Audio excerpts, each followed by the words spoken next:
आमदीद। सुबह बखैर नाजरीन। सुबह के 8:35 हुआ चाहते हैं। अगस्त की 16 तारीख है, बुधवार का दिन है, सन 2023 है। आपके सामने हाजिर खिदमत है प्रोग्राम सलाम जी के लिए। उम्मीद है कि आप खैरियत से होंगे, चाय की चुस्कियाँ ले रहे होंगे, तैयारियां कर रहे होंगे कि आपने आपका रोज़मर्रा का काम करना है। और हम हस्बे वादा आपके सामने आए हैं खबरों का पिटारा लेकर, और आपके सामने रखेंगे न सिर्फ जम्मू कश्मीर से मुंसलिक खबरें, दिल्ली में क्या कुछ सियासत हुई है उस पर भी गहरी नज़र रहेगी। सुप्रीम कोर्ट के अंदर एक बार फिर गहमा गहमी आज देखने को मिल सकती है। खबर से बाखबर आपको ज़रूर करेंगे, वहाँ के मामला और हालात के हवाले से। दिल्ली में तमाम लीडर एक जगह जमा हुए थे सुबह सुबह, क्या मामला था, क्या खबर थी, उससे भी आपको बाखबर करेंगे।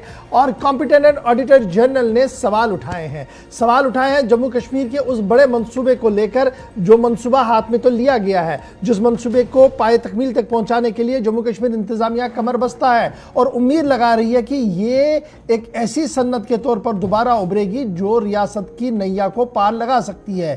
क्या कुछ कॉम्पिटेंट ऑडिटर जनरल ने कहा है आपको बताएंगे, लेकिन वक्त हो गया जी। सबसे पहले आपको बताते चले कि आप हमारे साथ कहां पर ज्वाइन करेंगे। फेसबुक पर, ट्विटर पर, इंस्टाग्राम पर, कू पर, यूट्यूब पर और हमारी ऑफिशियल वेबसाइट www.gulistannews.in पर भी, जहां पर आप खबर, तजिया, तबसरा भी देखेंगे और साथ साथ लाइव नशियात भी देखेंगे। वहां पर आप तजिया तबसरा करते हैं, तनकीद करते हैं, उससे हमें हौसला अफजाई होती है और यह सिलसिला अब बराबर जारी रखेंगे। आपसे वादा कि आज कोशिश करेंगे कि अगर वक्त मिला कि कुछ फ़ोन कॉल्स को भी शामिल प्रोग्राम करें, लेकिन फिलहाल प्रोग्राम के तय फॉर्मेट के हिसाब से सबसे पहले आपको बताते हैं कि हिस्ट्री के तारीख के पन्नों में, हिस्ट्री के अवराक में आज के दिन में जो अहम तरीन वाक़ात हैं उनमें चंद वाक़ात आपके सामने रखने की कोशिश करेंगे। मेरे साथी आसिफ रशीद दिल्ली स्टूडियो में इस वक्त मेरे साथ मौजूद है। जी आसिफ। गुड मॉर्निंग, बहुत बहुत शुक्रिया आप सभी का। मैं आसिफ रशीद आपके साथ। 8:39 हुआ चाहते हैं तो प्रोग्राम का आगाज करते हैं हिस्ट्री ऑफ द डे के साथ। अगस्त की 16 तारीख साल 2023 और आज के दिन के कौन से अहम वाकयात हैं, सबसे पहले फॉर्मेट के मुताबिक वो रखते हैं। 1946 में कोलकाता के करीब जहां पर 5000 अफराद हलाक हुए, 15,000 से ज्यादा लोग जख्मी हुए, जब यहां पर सियासी उथल पुथल काफी ज्यादा देखा गया। आजादी से ठीक एक बरस कबल 1997 में शोहरत याफ्ता पाकिस्तानी गुलकार नुसरत फतेह अली खान का इंतकाल आज के दिन हुआ। आज उनकी बरसी है, उन्हें याद किया जा रहा है। फिल्मी दुनिया से वाबस्ता या म्यूजिक की दुनिया से वाबस्ता लोग बिलखुसूस उनकी खिदमात को कभी नहीं भुला सकते और आज उनको भी खराज तहसीन पेश किया जा रहा है। साल 2018 में साबिक वज़ीर आज़म अटल बिहारी वाजपेयी का दिल्ली एम्स में आज ही के दिन इंतकाल हुआ था, उन्हें भी खराज अकीदत पेश किया जा रहा है। थोड़ी देर में तस्वीरें भी आपको बताएंगे। 1886 में अजीम संत और मुफक्किर रामकृष्ण परमहंस का इंतकाल आज के दिन हुआ। 1886 अगस्त की 16 तारीख को हिस्ट्री ऑफ द डे में ये चंद बड़ी बातें थी। इसके अलावा अंग्रेजी कैलेंडर के मुताबिक या ग्रेगोरियन कैलेंडर के मुताबिक आज के दिन 2011 में यानी 12 बरस कबल मैड्रिड में आलमी यौम नौजवान की शुरुआत हुई। आज के दिन इंटरनेशनल यूथ डे मनाने की शुरुआत 12 बरस कबल हुई, आज के दिन 2011 में। 1990 में चीन ने अपना पहला जौहरी तजर्बा किया लखनऊ इलाके के अंदर, और ये पहला मौका था 1990 में जब चीन की जानिब से भारत से 8 बरस कबल और पाकिस्तान से भी कई बरस कबल इस तरह का इकदाम किया लखनऊ के इस इलाके के अंदर। 1787 में तुर्की ने रूस के खिलाफ जंग का बाकायदा आज के दिन ऐलान किया और 1777 में अमेरिका ने बरतानिया को आज ही के दिन बेनिंगटन की जंग में शिकस्त दी थी 16 तारीख को।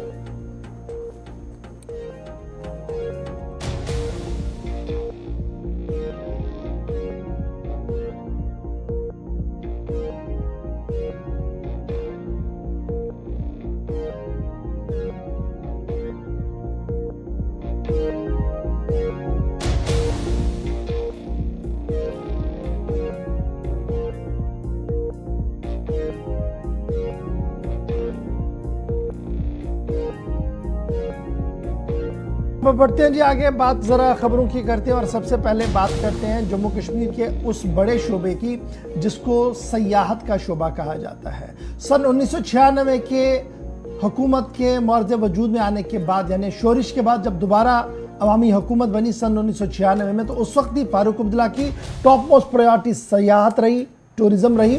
और जब हम 2023 में आज बात करते हैं तो आज भी हुकूमत की तरजीहात दिल्ली से लेकर जम्मू कश्मीर तक सयाहत है। और इसी को लेकर एक बड़ी खबर सामने आ रही है कि साल रवां के दौरान सयाहत के शोबे में काफ़ी ज़्यादा बेहतरी देखने को मिली है। और सयाहत पर आने वाली लोगों की फहरिस्त और तादाद लगातार बढ़ रही है। मकामी यानी मुल्की सयाह तो आ ही रहे हैं, लेकिन अब बैनुल-अक़वामी सयाहों ने भी जम्मू कश्मीर का रुख किया है और इंतज़ामी अमूर चलाने वाले अफराद और लेफ्टिनेंट गवर्नर के दफ्तर और लेफ्टिनेंट गवर्नर का ये मानना है कि G20 का कामयाब इजलास जो जम्मू कश्मीर के अंदर हुआ है, उसके बाद बैनुल-अक़वामी सतह पर सयाहों के आने में इजाफा हुआ है। चाहे वो सयाह अमरनाथ यात्रा के हवाले से आए हो, चाहे वो सयाह जम्मू कश्मीर के खित्ते को देखने के हवाले से आ रहे हो। और उम्मीद लगाई जा रही है कि बहुत जल्द जिन ममालिक की तरफ से पाबंदियां आयद कर दी गई हैं कि आप भारत के जम्मू कश्मीर के हिस्से में नहीं आ सकते हैं, नेगेटिव एडवाइजरियां हैं, वो एडवाइजरियां बहुत जल्द ख़त्म होंगी। उम्मीद लगा रहे हैं दिल्ली से लेकर जम्मू कश्मीर की इंतज़ामिया। और फिर यह भी साफ कहा जा रहा है कि जब ये सारी चीज़ें चल रही हैं, सयाहत बढ़ रहा है, हालात मामूल पर आ रहे हैं, इसकी सबसे बड़ी वजह है कि हालात को काबू में रखा गया है, बेहतर बनाया गया है और हर एक वो कदम उठाया जा रहा है जिससे टेरर का जो इकोसिस्टम है, यानी जो इंतहा पसंदी, दहशतगर्दी है और उसको परवान चढ़ाने वाले लोग हैं, उन पर गहरी नज़र रखी जा रही है, उनको रोका जा रहा है और उसका ये असर है कि लोग अब खुलकर बाहर आ रहे हैं। यौम आज़ादी की तकरीब पर लेफ्टिनेंट गवर्नर मनोज सिन्हा की तरफ से इन ख्यालात का इजहार किया गया और दिल्ली में दाखिला वजारत के बड़े अफसरों का भी इसी तरीके का ख्याल सामने आया है। और ये माना जा रहा है कि काफ़ी अरसे के बाद सयाहत के शोबे में एक नई पेशरफ देखने को मिली है और ये जो नई पेशरफ देखने को मिली है, ये तब देखने को मिली है जब मुल्की के बाद गैर मुल्की सयाहों का जम्मू कश्मीर का आना शुरू हो गया है। लेफ्टिनेंट गवर्नर साहब क्या कुछ कह रहे हैं, एक बार जरा इसको आप सुन लीजिए, समझ लीजिए, उसके बाद इसी खबर का एक और पहलू आपको बता दें। जम्मू कश्मीर जिसमें प्रगति भी हो और अंतर्गति भी हो, एक ऐसा जम्मू कश्मीर जिसमें ईमान भी हो, इंसानियत भी हो, एक ऐसा जम्मू कश्मीर जिसमें समता भी हो और ममता भी हो, एक ऐसा जम्मू कश्मीर जिसमें बराबरी की नीलामबरी हो, अवाम खुशहाल हो, हर किसी को अपनी मर्जी से जीने की आज़ादी हो। कश्मीर के एक एक नागरिक की भागीदारी इस बात का सबूत है कि आज जम्मू कश्मीर के नागरिकों के पैरों में जंजीर नहीं बल्कि नई मंजिल पाने की ऊर्जा। पड़ोसी मुल्क के तमाम हथकंडों, उनके षड्यंत्रों के बावजूद 27 देशों के प्रतिनिधियों की मौजूदगी ने पूरे विश्व को एक नया संदेश दिया है। इंटरनेशनल कम्युनिटी ने पहली बार प्रत्यक्ष रूप से जम्मू कश्मीर की शांति, समृद्धि और स्थिरता तथा नागरिकों की आकांक्षाओं को महसूस किया। इस आयोजन से न केवल देश की प्रतिष्ठा बढ़ी है बल्कि जम्मू कश्मीर को भी वैश्विक स्तर पर एक नई पहचान मिली है, मान और सम्मान मिला। G20 टूरिज्म वर्किंग ग्रुप की मीटिंग में न केवल राजनीतिक संबंधों को मजबूत किया है बल्कि जम्मू कश्मीर की टूरिज्म की क्षमता को शिखर पर ले जाने के लिए वैश्विक साझेदारी के नए रास्ते भी खोले। मुझे आपको बताते हुए खुशी हो रही है कि G20 समिट के बाद कश्मीर घाटी में विदेशी पर्यटकों की संख्या में पिछले वर्ष के मुकाबले 59% की वृद्धि हुई है। इस साल जुलाई तक जम्मू कश्मीर में 1,27,00,000 पर्यटक आ चुके हैं, जो टूरिज्म सेक्टर के इतिहास में एक नया रिकॉर्ड है। इस साल की ऐतिहासिक उपलब्धियों में श्री अमरनाथ जी की यात्रा भी शामिल है। लंबे समय तक चलने वाली यात्रा मैं समझता हूँ कि देश भर के लोगों को एक सुखद अनुभूति दे रही है। शांति और स्थिरता के माहौल में देश ही नहीं बल्कि विदेशी भक्तों को भी इस बार आकर्षित किया है।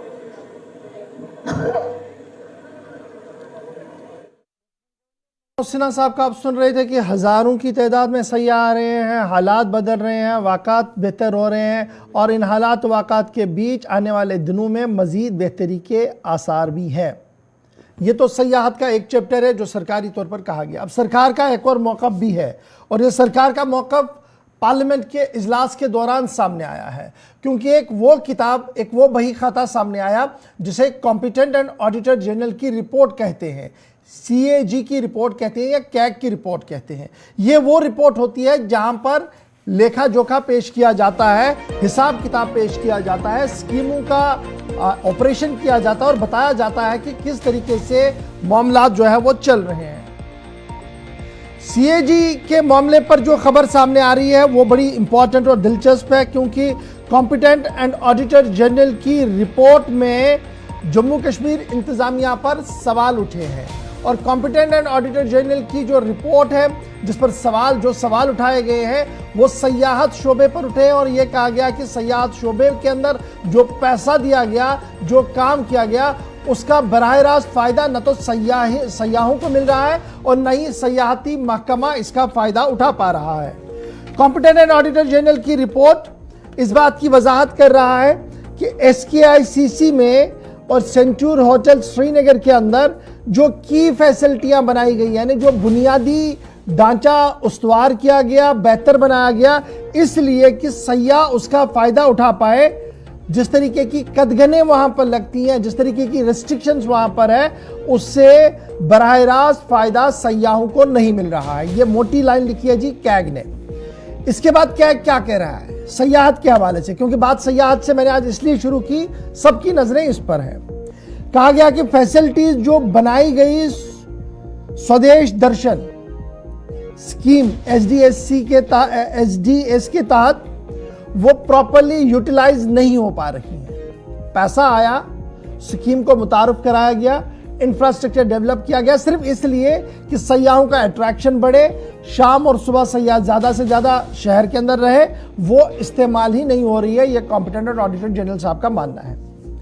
और ये कहा जा रहा है कि क्रूज और फ्लोटिंग रेस्टोरेंट जिस पर 1.83 करोड़ रुपया सर्फ किया गया, टेंडरिंग हुई, काम मुकम्मल हुआ और बाज़ाब्ता तौर पर हैंड ओवर टेक ओवर हुआ अगस्त सन 2021 के अंदर। अब आज देखिए 23 चल रहा है, रिपोर्ट सिर्फ 3 दिन पहले पार्लियामेंट के अंदर रखी गई है।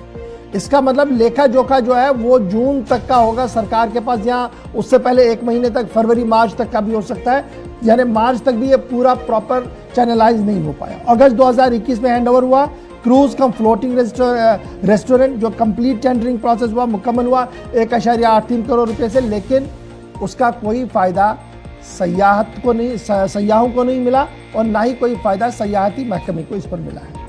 आगे कॉम्पिटेंट ऑडिटर जनरल क्या कह रहा है, याद रखिएगा कि साल 2022 के वस्त में आपने शाम के मौके पर, एक शाम के दौरान झील डल के किनारे पर एक खूबसूरत नज़ारा देखा। महकमा सयाहत और जम्मू कश्मीर इंतजामिया ने जबरदस्त प्रोग्राम किया लेजर शो के नाम से, और बड़ा कामयाब शो रहा क्योंकि मकामी आबादी भी बढ़ चढ़कर वहां पर पहुंची थी और बड़े अच्छे तरीके से वो शो हुआ। लेकिन कॉम्पिटेंट ऑडिटर जनरल साहब का मानना है कि म्यूजिकल फाउंटेन और मल्टी लेजर जो वहां लगाए गए इसलिए कि उन्हें रेगुलर यूज किया जाएगा सयाहों के लिए, वो जनाब आज के दिन में इस्तेमाल नहीं हो रहे, करोड़ों रुपया इस पर भी लगा है।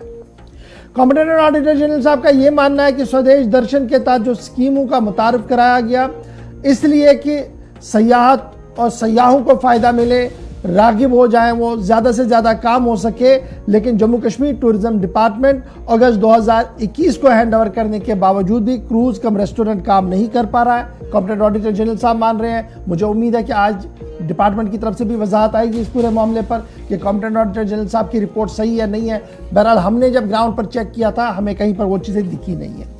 फिर आगे बढ़ते हैं जी, जैसे मैंने पहले ही कहा कि जो SKICC और सेंचुर के पास जेटी कंस्ट्रक्शन की गई थी, इसलिए की गई थी कि वहाँ के जो लुत्फानंदोज नज़ारे हैं वो देखे जाएं, लेकिन वो चीज़ भी इस्तेमाल नहीं हुई क्योंकि मामला कुछ कहीं और चला गया। कॉम्पिटेंट ऑडिटर जनरल का ये भी मानना है कि लगातार VVIP मोमेंट्स और दीगर चीज़ों की वजह से ये जो म्यूजिकल फाउंटेन और लेज़र शो का होना था वो हो नहीं पा रहा है।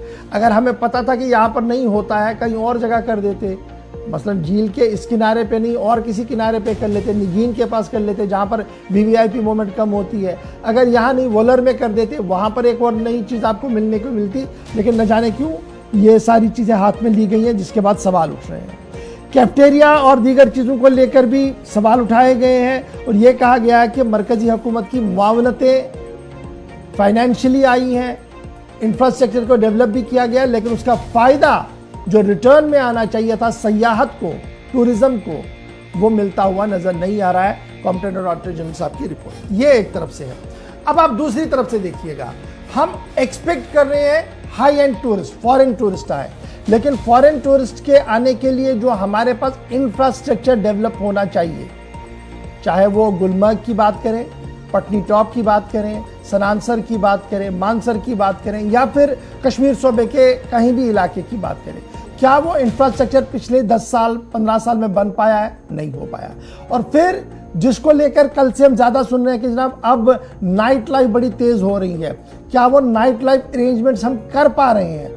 नो डाउट कि कुछ हलचल गुज़श्ता कई दिनों से हम देख रहे थे, कभी पोलो व्यू तो कभी लाल चौक के आसपास जो चीज़ें चल रही हैं, क्या ये कंटिन्यूस एफर्ट्स नहीं होनी चाहिए? एक बड़ा सवाल हमारे सामने, तब जाकर हम सयाहत को लेकर इतना बड़ा दावा पेश कर सकते हैं और फिर इस दावे की हकीकत को भी आप तक रख सकते हैं। तो फिलहाल बढ़ते हैं जी आगे। ये तो बात थी जनाब सयाहत की और कॉम्पिटेंट ऑडिटर जनरल रिपोर्ट की जो पार्लियामेंट के अंदर पेश किया गया। जरा बात दिल्ली की करते हैं, क्योंकि दिल्ली के अंदर आज साबिक वज़ीर आज़म अटल बिहारी वाजपेयी साहब को याद किया गया और आज उनकी 5वीं बरसी थी और इस सिलसिले में बाज़ाब्ता तौर पर सेट प्रोटोकॉल के तहत सुबह सुबह उनकी याद को ताज़ा किया गया। वज़ीर आज़म साहब और सदर हिंद, नायब सदर हिंद, वज़ीर आज़म, दाखिला वज़ीर, दिफा वज़ीर और तमाम भारतीय जनता पार्टी के काडर जो हैं वो आज वहाँ पर मौजूद रहे। गुलबारी की गई और अटल बिहारी वाजपेयी साहब के उन कारनामों को याद किया गया। 16 अगस्त 2018 को all India institute of medical sciences नई दिल्ली के अंदर आखिरी सांस उन्होंने ली थी। तवील अदालत के बाद अस्पताल में उनका इंतकाल हुआ था। तो आज उनकी बरसी पर उन्हें खराज अकीदत पेश किया जा रहा है, जहां पर इस वक्त हिज़्ब इक़्तिदार और हिज़्ब इख्तिलाफ के तमाम लीडरान एक ही स्टेज पर हैं। थोड़ी देर पहले तमाम लीडरान बारी बारी से पहुंचे। सदर हिंद सबसे पहले आए, द्रौपदी मुर्मू के अलावा सहदेव अटल मेमोरियल पर, यादगार पर उनने फूल निछावर करके साबिक वज़ीर आज़म को खराज अकीदत पेश किया। और उसके बाद मुल्क के नायब सदर जगदीप धनखड़ के अलावा वज़ीर आज़म नरेंद्र मोदी, इसके अलावा एनडीए की जो बाकी लीडर्स थी, जिनमें एनसीपी के प्रफुल्ल पटेल, मरकजी वज़ीर और अपना दल से लीडर सोनेलाल, इसके अलावा अनुप्रिया पटेल जो कि अब से थोड़ी देर पहले यहाँ मौजूद थी, जीतन राम मांझी थे और दीगर कई लीडरान भी यहाँ पर पहुँचे। इसके अलावा उनकी जो बेटी हैं अटल बिहारी वाजपेयी की, नमिता कौल भट्टाचार्य, वो भी पहुंची सहदेव अटल पर। राज्यसभा के डिप्टी चेयरमैन हरिवंश थोड़ी देर पहले यहाँ पहुंचे। लोकसभा के स्पीकर ओम बिरला के अलावा मरकजी वज़ीर दिफा राजनाथ सिंह, मरकजी वज़ीर दाखिला अमित शाह के अलावा नितिन गडकरी जो कौमी शाहराहों के वज़ीर हैं, वो भी थोड़ी देर पहले सहदेव अटल पर पहुंचे। तो ये सिलसिला सुबह से पहले सोशल मीडिया साइट्स का इस्तेमाल करके तमाम लीडरान उनको अच्छे अल्फाज में याद कर रहे थे। और अब इस वक्त ताज़ा तस्वीरें जो आपके सामने सहदेव अटल की हैं दिल्ली में, जहां पर साबिक वज़ीर आज़म की यादगार तामीर की गई है, वहां पर फूल निछावर करके उनकी सियासी और समाजी खिदमात को अहम शख्सियात की जानिब से याद किया जा रहा है। इस पर आगे भी चलकर हमारी नजर रहेगी जैसे जैसे मजीद प्रोग्राम्स दिन में होंगे। फिलहाल मरकजी वज़रा और दूसरी तरफ मल्लिकार्जुन खड़गे भी पहुंचे हैं, जो कांग्रेस के कौमी सदर हैं। अब से थोड़ी देर पहले सहदेव अटल पर उन्होंने भी खराज अकीदत साबिक वज़ीर आज़म को पेश किया है।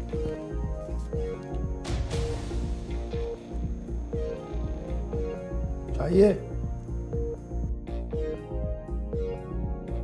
यहाँ पर वक्त हो गया जी एक छोटे से ब्रेक का। ब्रेक के उस पार आएंगे तो खबरों का सिलसिला और आगे बढ़ाते हैं और बात कुछ मजीद करते हैं, क्योंकि बात जब दिल्ली की चली है तो आपको सुप्रीम कोर्ट भी लिए चलेंगे। फिर आपको ये भी बताएंगे कि एक और कमीशन की तरफ से दरख्वास्त आई है जम्मू कश्मीर के हवाले से। ये दरख्वास्त किस कमीशन की है, क्यों ये दरख्वास्त आई है, डिटेल के साथ आपके सामने आएंगे छोटे से ब्रेक के फौरन बाद।